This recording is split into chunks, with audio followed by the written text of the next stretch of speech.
If you're looking to purchase a home and are concerned with your student loans, well, this is the video for you.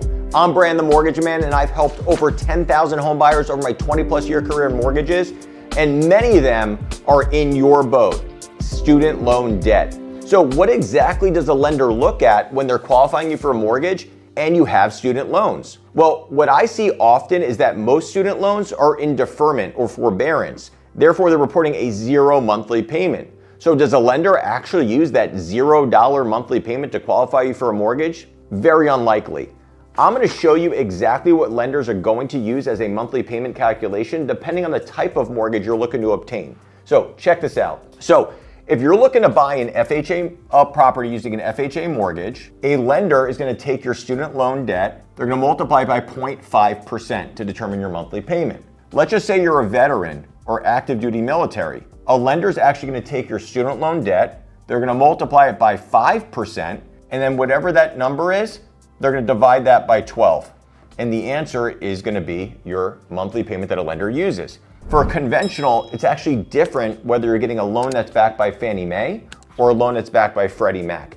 Fannie Mae, which FNMA, right, that's Fannie Mae, 1% of your loan amount on a monthly basis, your student loan amount.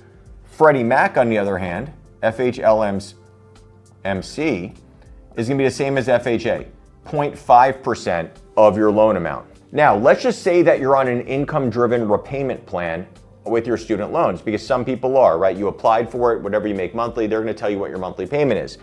What's cool about Fannie Mae is, let's just say you're on an IDRP, income-driven repayment plan of $0 per month, then we as a lender can actually use $0 as your monthly payment for those student loans. With Freddie Mac, on the other hand, if you're on an income-driven repayment plan, it requires that your income-driven repayment monthly payment is at least $1. It cannot be 0. So as long as your payment's at least $1 on that income-driven repayment plan, then we can use that dollar toward qualifying.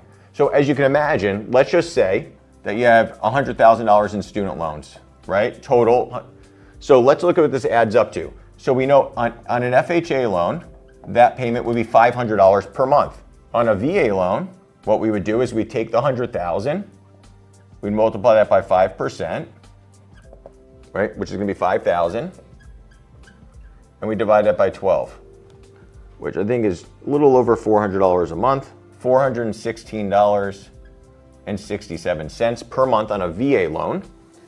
Fannie Mae, we said we're using 1%, so in that case we're using $1,000 a month, and then Freddie Mac, we'd be using $500 per month.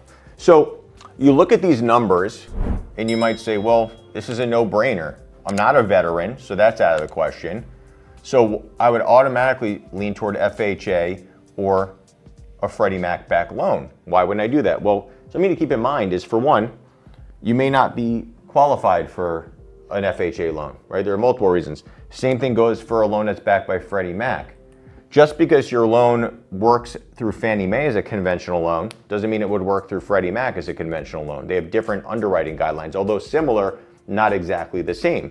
So we can't just automatically say, oh, I'd go this route or the other. Of course, as a lender, it's our job to try to figure out what's going to work best for your overall scenario. But since everyone's scenario is different and there's multiple factors that go into qualifying for a mortgage outside of just your student loan payment, we have to make sure we consider all of those things and go the route that's actually going to work best and that you actually qualify for.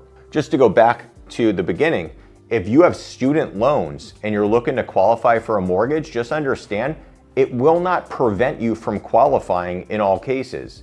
Make sure you speak to a lender who's well versed on exactly how to get you qualified and is familiar with the calculations that need to be used when qualifying you with student loan debt, because it can make the difference between you being able to buy a property or not qualify to buy one at all.